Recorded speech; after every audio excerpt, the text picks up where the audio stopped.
choose to go to the moon. We choose to go to the moon in this decade and do the other things, not because they are easy, but because they are hard. Because that goal will serve to organize and measure the best of our energies and skills. Because that challenge is one that we're willing to accept, one we are unwilling to postpone, and one we intend to win. You know, it was a very interesting and exciting time in the United States and I guess the world, because Kennedy announced that we were going to go to the moon. The Jetsons were on TV, were part of that on TV.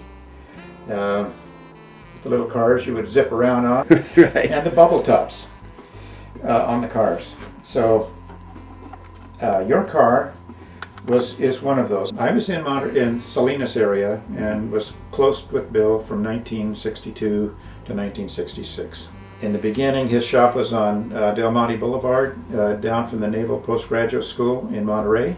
That's where the Silhouette was built, the Silhouette 1. And I watched the construction of that car all the way through. I'd become acquainted with Bill at a car show in San Jose when he presented the Matador, which was a 44 that he had chopped and sectioned and done a lot of work on. A lot of really nice work on that car, but it was a very popular and celebrated car at the time. The technique that he used on the Silhouette 1 is used also by Italian car builders.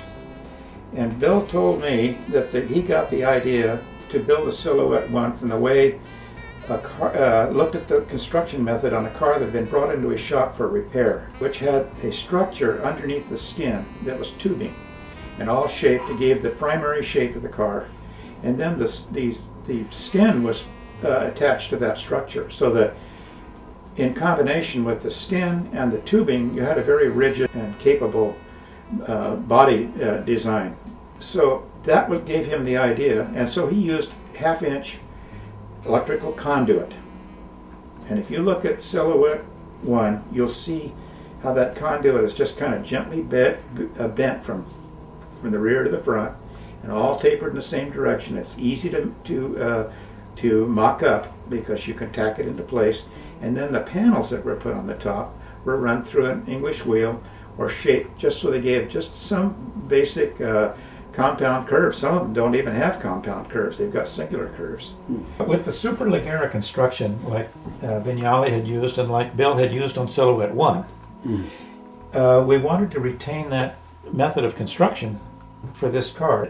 The defining shape can be done with a piece of conduit, and then you shape the metal to attach to those pieces of conduit permanently, and the metal can then be curved and shaped in whatever direction you want. And this, you see the division in the center of the hood here. Yeah.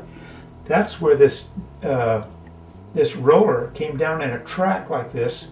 The top would come up and come forward on that track to get ahead of the passenger compartment, which would make it easy to get in. And we hadn't worked out any details with respect to whether there should be a door cut on the side or whether the sill would be too high or too low to get in, whatever.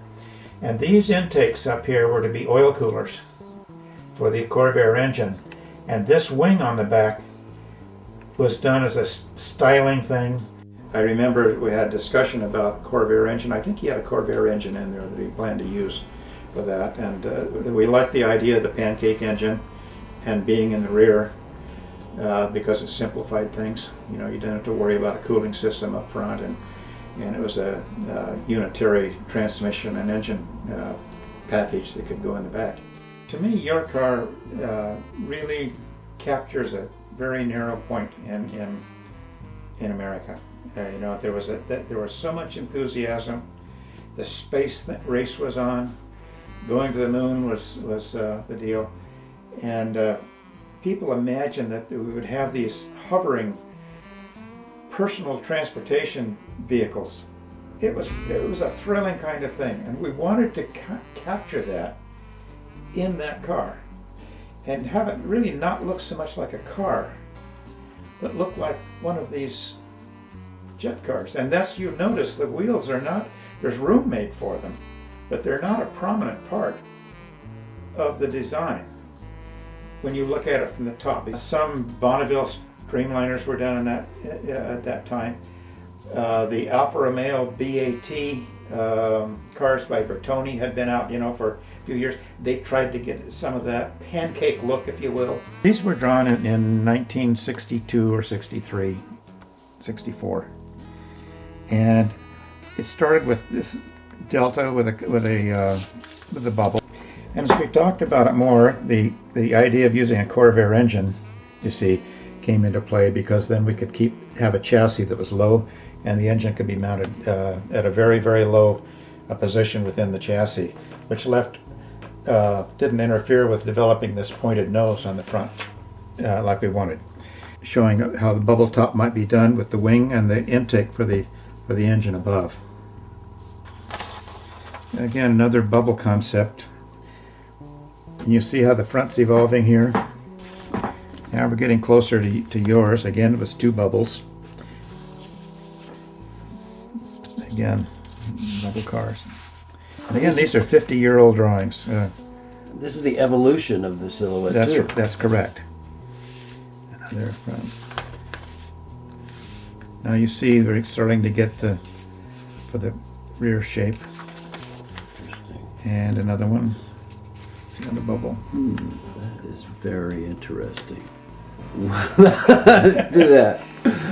Voila. Voila! It's simple. Keep it simple.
So we're working on getting this engine cover deck lid rear hatch roughed in.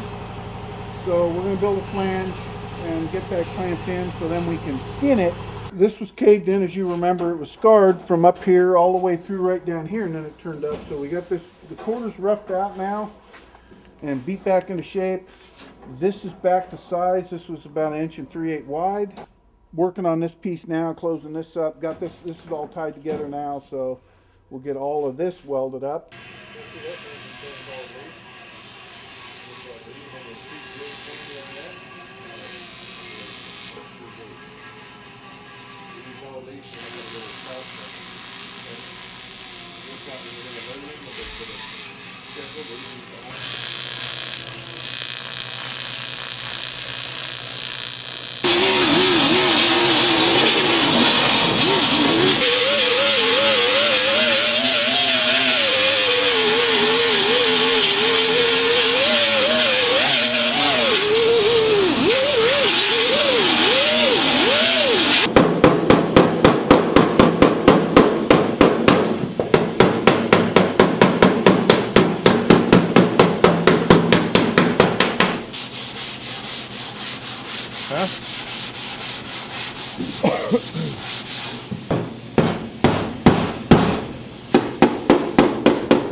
So this week working on the rear deck lid, rear bonnet, whatever you want to call it. So got this wheeled up, working on an inner structure.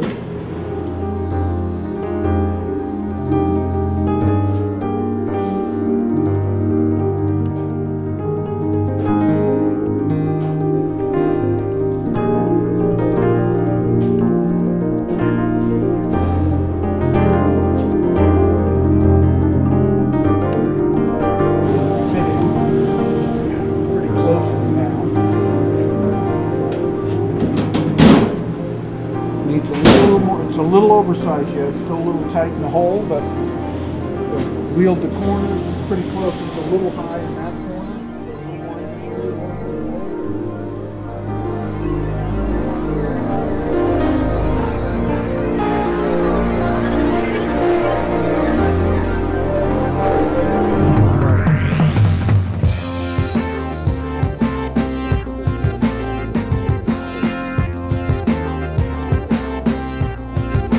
Set the lid on and I come in here and look, you can see where the lid's lifting off, but the lid matches the car. If you sink this down, the lid matches the car pretty well. So moving this frame up to match my skin is what I want to do now. So we'll take some arc out of this. Right here we've got a little too much crown in this, and this is all getting pretty good. We'll raise this up here a little bit. And then this is a low spot, which you already know, so pretty close. Not bad.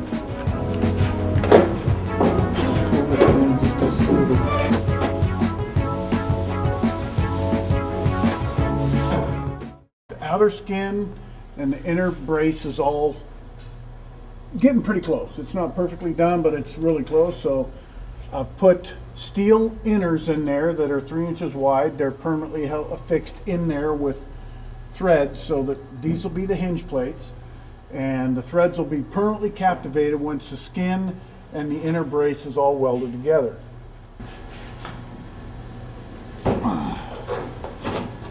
Yeah, so that's kind of what it looks like now on the bottom. Nice.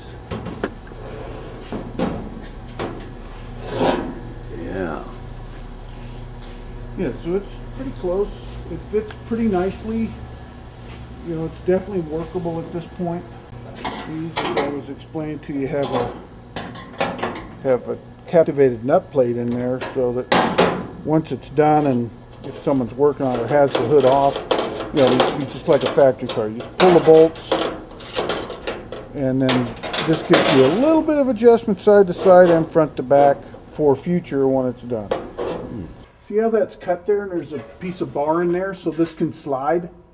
I was having trouble. Why is the body length changing the whole time? Well, I just caught this. So we're going to go in here, and this is going to get a really shaped bitchin' little gusset in here and be permanently welded up on both sides here and there, because this stuff is not rigid enough. Once the hinges are done, then this stuff, it's not finished welded, you know. So we're going to finish weld that. We're going to put little gussets in here in the back. There'll be a little gusset in here with some holes in them, you know, so they look cool. That'll be the next thing. So I'll get the deck lid hinged. I mean, if you're out next week, the deck lid will be done. These gussets will all be in here. We'll get this all cut out. We'll build new ones, and then we're going to have a couple more that drop. We got to brace all this up now. Cut out all this old stuff. This is just old tubing. It's not part of the car. Someone just added it when they did that funky body support, you know. So anyway, that's what I'm going to be working on next before I head that way, because things are still moving around a little bit on me. I don't like it. So I'll get all this welded up, finished, fit, and welded.